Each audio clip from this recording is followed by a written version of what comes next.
بیعتیں کیوں کرتے ہیں؟ تاکہ ان کے پکے چھٹے ہوئے غلام بن جاؤ، ضمیر فروش ہو جاؤ، بالکل جو کہیں وہی کرو، بس قرآن اور سنت سائیڈ میں، وہ کہاں تم سمجھ سکتے ہو؟ اس لیے تمہارے دماغوں کے اوپر قطغنیں لگائی جاتی، کاٹ دیا، جیل میں پڑا سڑ رہا ہے وہ بیٹا، چھوٹا سا بچہ بھی جب 17-18 برس کا ہوگا تو دیکھا جائے گا، اب اس کی آنکھیں کھلی، اب توبہ کر رہا ہے، یہ کر رہا ہے، وہ کر رہا ہے، مجھے نہیں معلوم تھا، مجھے معاف کر دو، لیکن اب کیا ہوتا ہے؟ اس طرح سے میں عرض یہ کر رہا تھا کہ جرم کا ارتکاب آدمی جب نیکی سمجھ کے کرے تو اس کو ذرا سنبھالنا بڑا مشکل ہوتا۔ آج یہ مسلمان جو شرک کے اندر، بدعات کے اندر، خرافات کے اندر ڈوبا ہوا ہے نا، یہ اسے نیکی سمجھ کے کر رہا ہے۔ کیا سمجھ کے؟ کہو ان سے کہ بھیا یہ جو باتیں بھی کر رہے ہو، تمہاری تسبیح بھی ڈھکل رہے ہو، یہ کیوں ہے؟ کہتے ہیں جی دل پڑ رہا ہے، دل، شب برات میں 100 رکعتیں پڑھ رہے ہیں، کیوں پڑھ رہے ہو؟ نیکی، اللہ خوش ہوتا ہے کہ نہیں؟ اتنا یہ دوڑ دھوپ کر کر کے راستوں پہ کھڈے کیوں کر رہے ہو؟ کیوں ادھر ادھر چلت پھرت ہو رہی ہے؟ نیکی سمجھ کے، دین سمجھ کے کیا جا رہا۔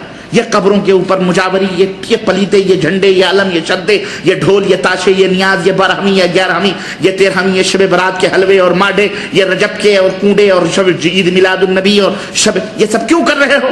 نیکی سمجھ کے کر رہے ہیں کہ نہیں؟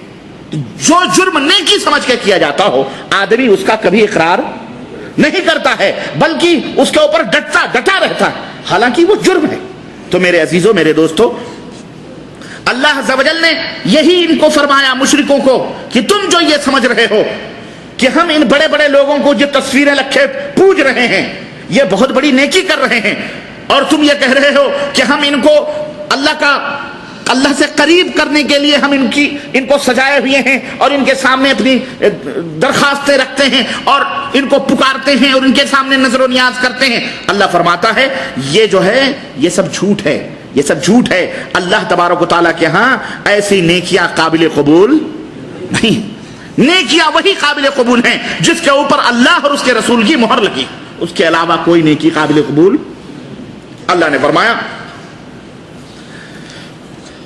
اور وہ مشرکین جو تھے، سنو یہ بھی حقیقت سنو، وہ مشرکین جب ان کو پوجتے تھے یا جن کو پکارتے تھے، ابھی میں نے بتلایا، وہ یہ عقیدہ تھوڑی رکھتے تھے کہ یہ طاقتیں ان کے اندر پہلے سے موجود ہیں اور یہ سب کچھ یہی مالک ہیں، بلکہ وہ یہ کہتے تھے ان کو اللہ نے عطا فرمایا ہے۔ ان کو کس نے عطا فرمایا؟ ہمارے ہاں آج کل یہی چل رہا ہے۔ ان سے کہو بھائی یہ کہاں سے آ گئے؟ کہا بھیا اللہ دے رہا ہے، تجھے کیا تکلیف ہے بھائی؟ اللہ نے عطا فرمایا۔ اللہ نے کیا فرمایا؟ عطا فرمایا۔ ایسی ایسی دلیلیں علم گلم کی، اللہ نے عطا فرمایا۔ ان کو کس نے بتلایا کہ اللہ نے ان کو عطا فرمایا بھائی؟ اس فاسق و فاجر کو، مشرک کو جو کہہ رہا کرامتیں دکھا رہا، اس کو اللہ نے عطا فرمایا۔ کیا کوئی مشرک اللہ کا ولی ہو سکتا ہے؟ کیا کوئی بدعتی اللہ کا ولی ہو سکتا ہے؟ اور یہ بدعتی کہہ رہا ہے کہ اس کو اللہ نے عطا فرمایا۔ اللہ قرآن کریم کے اور وہ حدیث شریف میں صحیح مسلم کتاب الحج باب التلبیہ کے اندر کفار و مشرکین کا یہی عقیدہ تھا۔ وہ کیا کہتے تھے؟ جب احرام باندھتے تھے نا، جب وہ احرام باندھتے تھے تو لبیک پکارتے تھے۔ ہم آپ سمجھ رہے ہیں ہم ہی لبیک پکارتے ہیں، وہ بھی لبیک پکارتے تھے۔ اور لبیک کیسے پکارتے تھے؟ سنو، صحیح مسلم کتاب الحج باب التلبیہ، اللہ لبیک اللہم لبیک لبیک لا شریک لک لبیک۔ مشرک کبھی نہیں کہتا کہ میں شرک کر رہا ہوں، وہ کیا کہتے تھے؟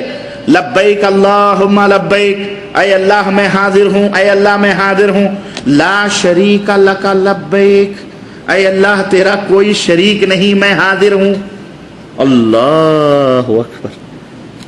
1000 چوہے کھا کے بلائی حج کرنے چلی، یہ کہہ رہا ہے میں شرک نہیں کر رہا ہوں۔ مشرکین مکہ کیا کہتے تھے؟ میں شرک، ہم کہاں شرک کر رہے ہیں، شرک تھوڑی ہے۔ آج یہی دھاندلی چل رہی ہے کہ نہیں چل رہی ہے لوگوں؟ آج یہی دھاندلی چل رہی ہے کہ شرک کر کے اپنے جرم کا اقرار وہ نہیں کر رہے ہیں کہ میں شرک کر رہا ہوں، حالانکہ اللہ فرما رہا ہے یہی شرک کرنا ہے کہ جو تم نے اللہ کے سوا، اللہ کے دربار میں جو انہوں نے سفارشی اور مقرب جن کو تم نے بنایا ہوا ہے، ما انزل اللہ بہا من سلطان، جس پر اللہ نے کوئی دلیل نہیں نازل فرمائی ہے، اللہ فرماتا ہے یہی شرک۔ جب کفار مکہ یہاں پہنچ، جب کہتے تھے لبیک اللہم لبیک لا شریک لک لبیک، اے اللہ تیرا کوئی شریک نہیں، ہم حاضر ہیں، تو اللہ کے نبی فرماتے ہیں یہیں رک جاؤ، یہیں رک جاؤ، یہیں ٹھہر جاؤ، بس یہی توحید ہے۔ یہی کیا ہے؟ یہی توحید۔ لیکن اس کے بعد وہ کیا کہتے تھے؟ اللہ، وہیں کے بعد، لیکن کے بعد، مگر کے بعد، مگر مچ آتا ہے، مگر کے بعد موت ہے، مگر کے بعد عقلوں کا ماتم ہے، مگر کے بعد وہیں پہ فتنے اور فساد ہیں۔ وہ کیا کہتے تھے کفار مکہ؟ لبیک اللہم لبیک لا شریک لک لبیک الا شریکا لک، مگر اے اللہ تیرا ایک شریک ہے، تملکہ الا شریکا ہوا لک وتملکہ وما ملک، پر ایک شریک ہے جو تیرا ہی ہے، جو تیرا ہی محترم بندہ ہے، تو اس کا بھی مالک ہے، اور جس چیز کا وہ مالک ہے اس کا بھی تو ہی مالک ہے۔ دیکھیں، الا شریکا ہوا لک تملکہ وما ملک، ایک شریک ہے جس کا تو مالک ہے، اور جس چیز کا وہ شریک مالک ہے اس کا بھی اے اللہ تو ہی مالک ہے، تو نے عطا کیا ہے اس کو، تو نے کیا کیا ہوا ہے؟ عطا کیا۔ اللہ کے نبی نے فرمایا یہ جھٹے ہوئے مشرک ہیں، اللہ فرماتا ہے یہی شرک ہے۔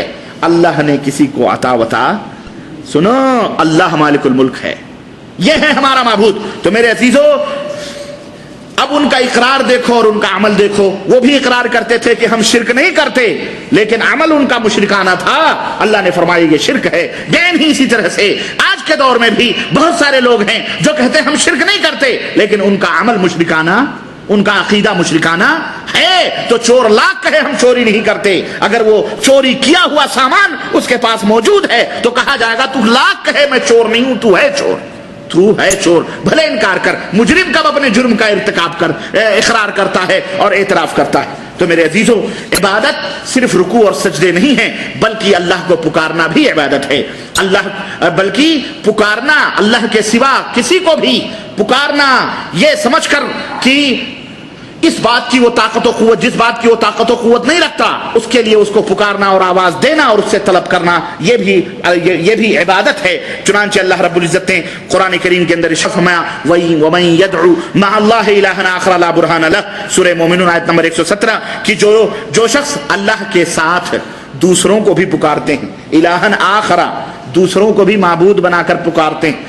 دوسروں کو پکارنا اللہ کے ساتھ، یعنی جو قوت اور طاقت اللہ کو حاصل ہے، یہ سمجھنا ہمیں بیٹا وہ بھی دے سکتے ہیں، ہماری مشکلیں وہ بھی حل کر سکتے ہیں، ہماری حاجتیں وہ بھی پوری کر سکتے ہیں۔ وہ بغداد میں رہ کر کے، وہ اجودھیا میں رہ کر کے، وہ بنارس میں رہ کر کے آ کر کے ہمارے دیوی دیوتا ہمارے مصیبتوں کو دور کر سکتے ہیں۔ یہ تمام کی تمام اللہ فرماتا ہے کہ لا برہان لہ، اس کے اوپر اللہ نے کوئی دلیل نہیں اتاری ہے، یہ بے دلیل باتیں ہیں، بے ثبوت باتیں ہیں، یہ شرکیہ اعمال ہیں، اللہ ان کا حکم ہرگز نہیں دیتا ہے۔ چنانچہ اللہ رب العزت نے جس بات کا حکم دیا ہے وہ کیا ہے اپنے بندوں کے لیے؟ اللہ نے فرمایا وقال ربکم ادعونی استجب لکم، اے دنیا کے لوگوں، تمہارا رب تمہیں آواز دیتا ہے، ادعونی، اے دنیا کے لوگوں مجھے پکارو، استجب لکم، میں تمہاری پکار کو سنتا ہوں، میں تمہیں عطا کروں گا، میں تمہاری مصیبتوں کو دور کروں گا، میں تمہاری ضرورتوں کو پوری کروں گا۔ ان الذین یستکبرون عن عبادتی، جو مجھے چھوڑ کر غیروں کو پکارتے ہیں،